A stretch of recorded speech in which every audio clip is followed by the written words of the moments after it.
Hello and welcome TBU fans, I'm your host, King L5, and today I am bringing you my Week 2 match up against Sinister Sableye.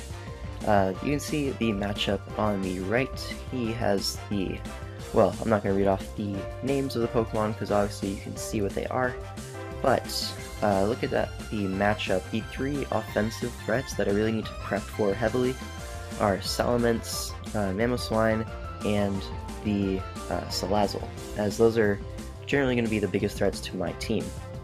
Whereas his defensive backbone of Hitmontop, Romatisse, Rotom Wash, and potentially a Fat Jirachi, that's going to be pretty hard to break, so I need to make sure that I have the capabilities of taking on both his offensive and defensive ones. So let's get into the team of 6 that I decided to bring. Starting off with my Double Dance Rockium Lando T. This EV spread is really nice versus his team. The 132 attack with the Adamant Nature allows me to OHKO or Rotom Wash at +2 with my Z Stone Edge. And since that's his obvious switch into Lando T, I definitely want to be able to at least OHKO that thing. Excuse me. But this speed is for a potential Mamoswine speed creeping a max speed Empoleon, as I don't believe he has a reason to run any speed other than that. Then this bulk, 148 HP, 108 defense, and 4 special defense, hits a few benchmarks, allows me to live an unboosted Ice Shard from a Mamoswine after rocks. That's without Intimidate as well. And the 4 special defense allows me to tank a Rotom Wash Hydro Pump if he's defensive, if I'm at full HP. The 4 special defense actually does make a difference there. Without the 4, it's a 6.3% chance to kill, so that's kind of interesting. Earthquake, Stone Edge, and Double Dance just does a lot of work to his team. I felt it was the best Lando T set against him, as depending on the situation I can either Swords Dance or Rock Polish up, depending on if I need to break early game or if I want to sweep late game. And if things are already weakened, I can just go for the Rock Polish. But anyways, that's the idea behind this set. Originally I had Stealth Rocks over Rock Polish on this thing, but I did end up moving it to Empoleon, which is the next Pokemon. This EV spread is pretty cool as well. The max HP and 84 defense allows me to tank a +3 Earthquake from Salamence if that thing ever gets out of hand. I know I have Empoleon to always check that thing with the Shikaberry, as Earthquake I think definitely is coming on the Salamence. The 68 special attack Modest Nature allows me to keep up offensive pressure versus his team in general. The 100 speed allows me to outspeed a Hitmontop, which I don't believe has any reason to run any speed whatsoever. If anything, it's just 4 or 12 to like speed creep my Florja speed creeping it, potentially. So I am speed creeping that by, I think, a few points. So, yeah.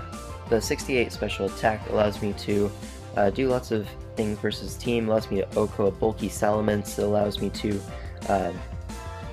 OHKO a Mamoswine after a Life Orb hit, which is pretty big. And then I have Scald Ice Beam for nice coverage, Stealth Rocks I already mentioned, and Toxic for the Rotom Wash, which is his only resist to Scald and Ice Beam.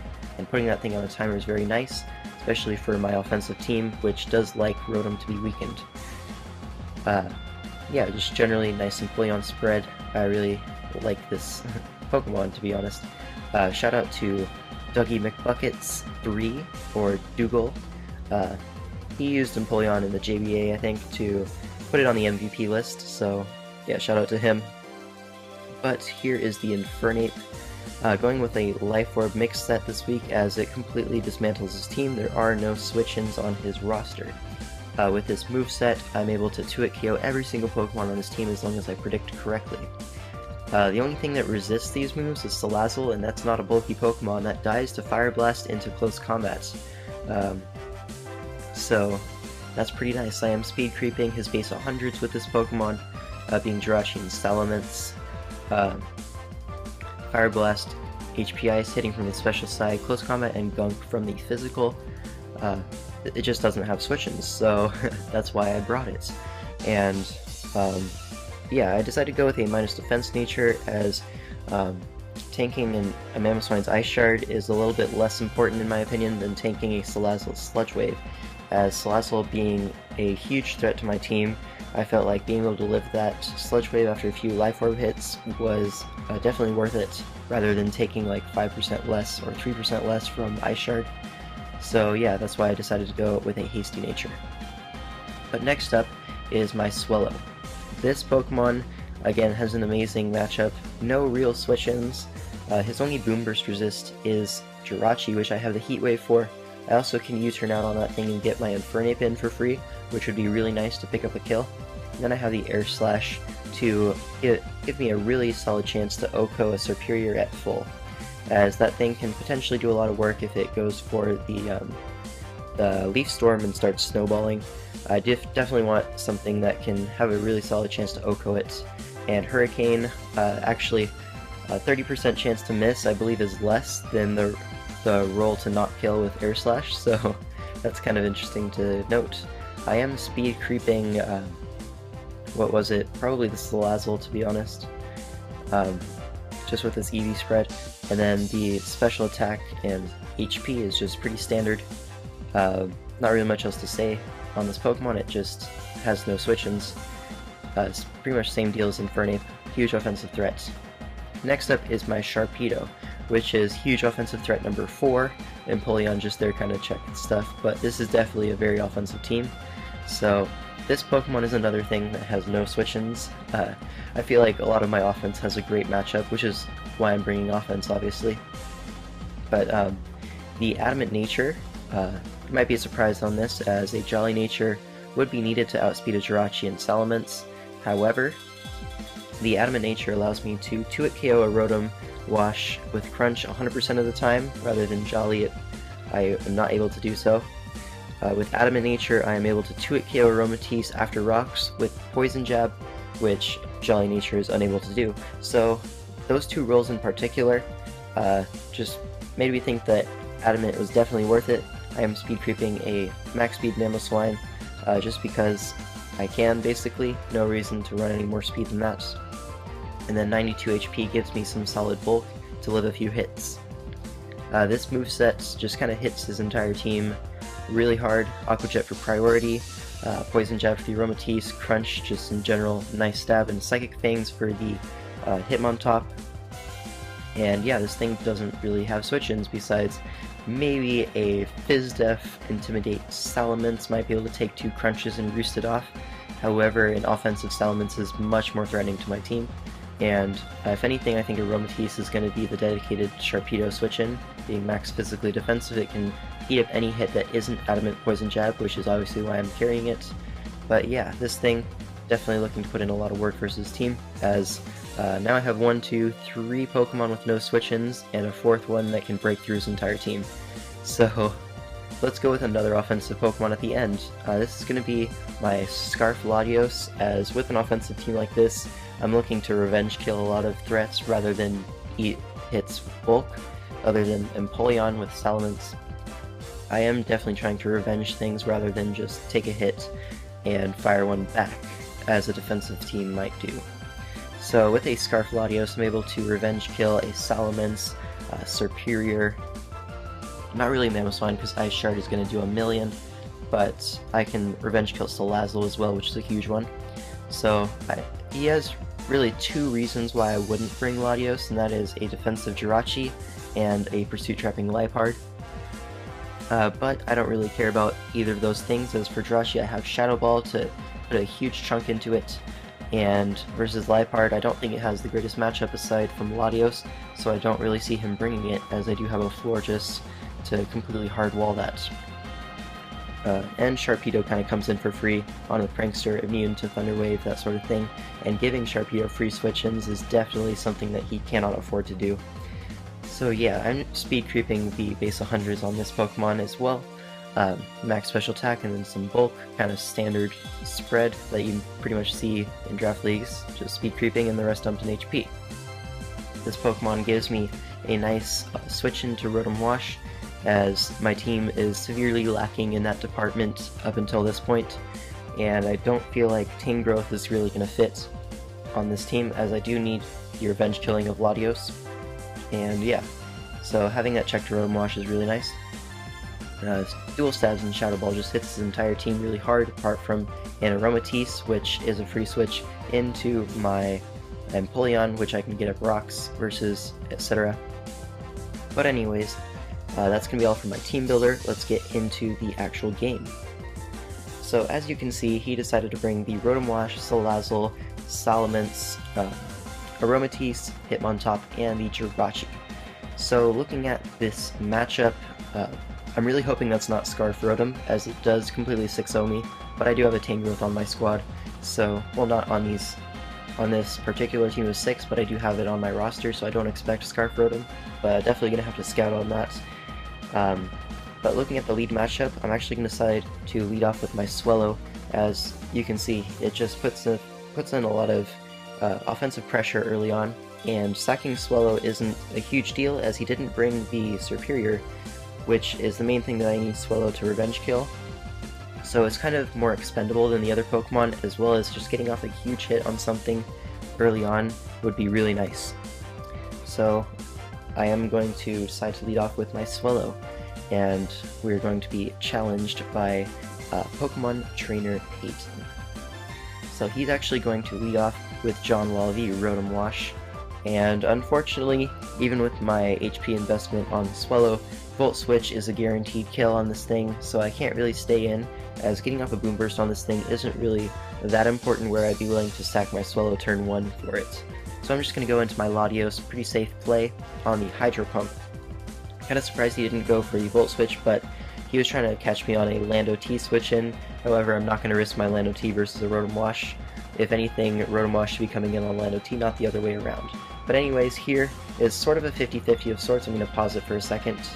Well, I say 50-50, but really Shadow Ball is my play here 100% of the time, as Rotom Wash has no business staying in on a Latios, and his two switch-ins are Jirachi and Aromatisse. Now Aromatisse, Psychic, would do more damage, so obviously that would be the play to go for if I'm predicting Aromatisse. However, Aromatisse coming in is actually good for me, because that allows me to go into my Empoleon and set up the rocks, which would be really helpful with my offense, just guaranteeing OHKOs and 2-hit KOs that otherwise I would need a little bit of chip damage for.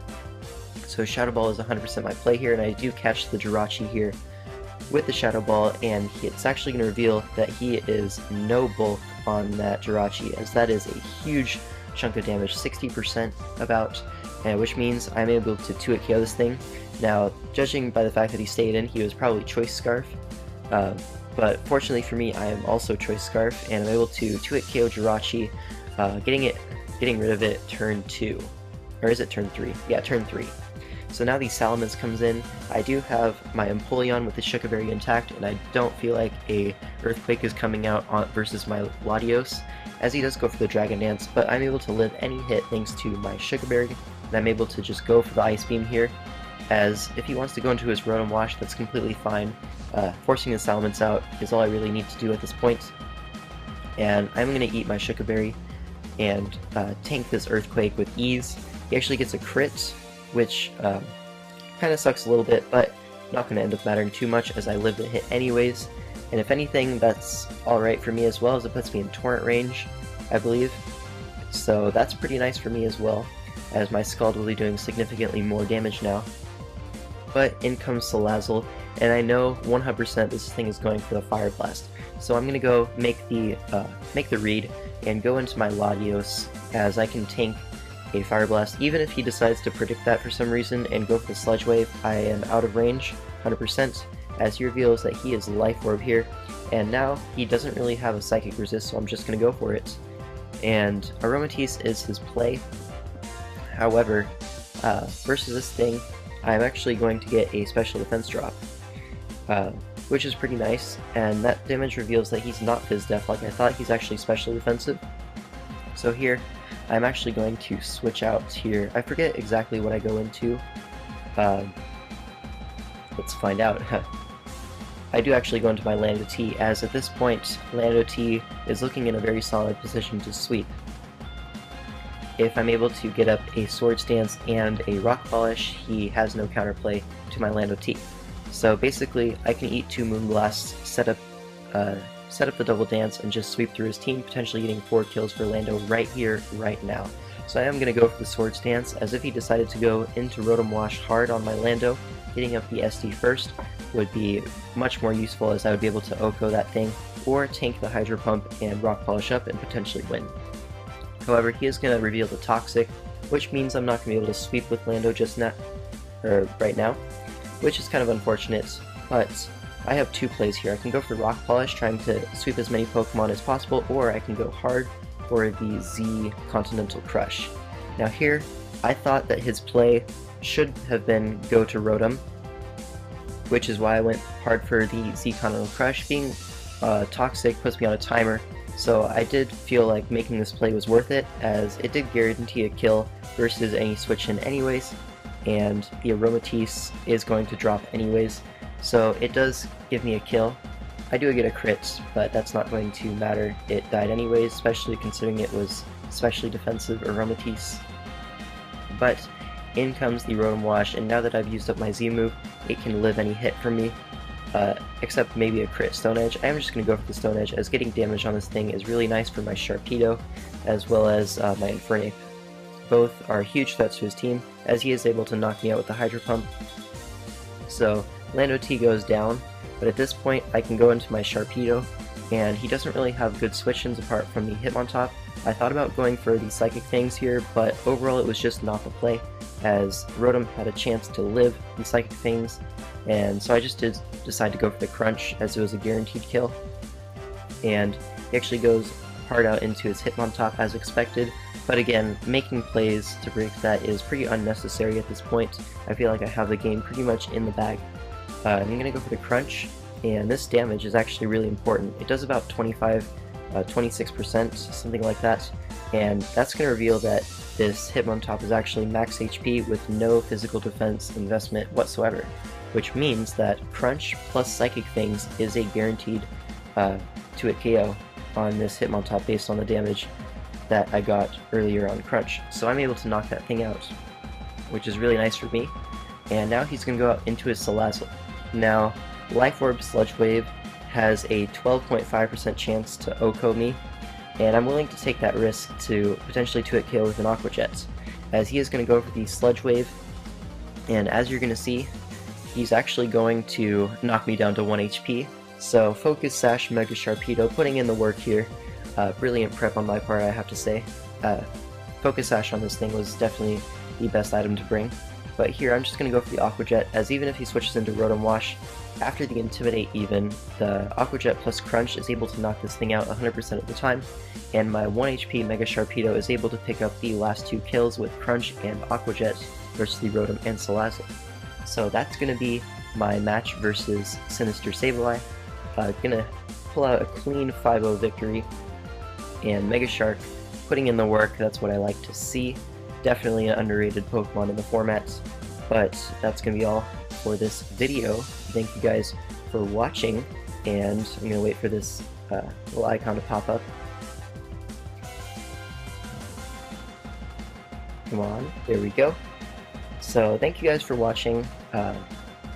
That's going to be 3 kills for Mega Sharpedo, 1 kill and 1 death for Lando T, and 1 kill for Empoleon, and 1 kill for Latios, I believe is the overall tally for that match. And so I have 2 Pokemon that have 4 kills. That's going to be Lando T and the Mega Sharpedo. Both are on the MVP list at this point.